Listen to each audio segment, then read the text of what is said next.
Jæja, við stættum hérna á Krít með fyrirliða undir 22 landsliðsins Óla Inga. Óli, súrt tap í gær móti Grikkjum heimamönnum. Hvað gekk vel og hvað fór úrskeiðis í leiknum í gær? Bara þeir komist í smá stemningu þarna og komist nokkur 10 stigum yfir eitthvað og fyrir það átti að ganga bara vel sko, í leiknum. Og það var alltaf bara teft allan tíma og svo kom þessi stemning og við náðum næst í að koma tilbaka en gekk ekki alveg.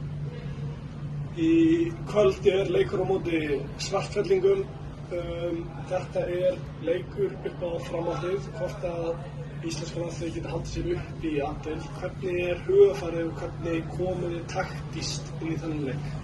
Hugarfarið náttúrulega bara að við ætlum að koma til að vinna sko og bara taktík bara eins og við erum búin að vera að gera í síðustu leikum. Bara spila hart og spila saman. Eitthvað sem við getum tekið úr síðasta leik, hvort það sem sé jákvætt eða neikvætt sem við getum fært yfir í þennan leik sem getur hjálpað okkur að skila sigri? Já, það bara að spila á sömu hörku og allir bara með góðan fókus. Það bara það sem þarf að koma inn í þennan leik. Mikið búið að tala samheldni í íslenska liðinu, allir margir miklir vinir hér. Þetta eitthvað sem getur hjálpað liðinu í kvöld að skila sigri með? Já, þetta það sem við höfum yfir hinliðin sko. Það allir góð að vinna hérna og þekkjast bara í mörg ár og ég held að það hjálpi mjög mikið. Frábært, takk fyrir þetta Óli, gangið vel í kvöld. Takk.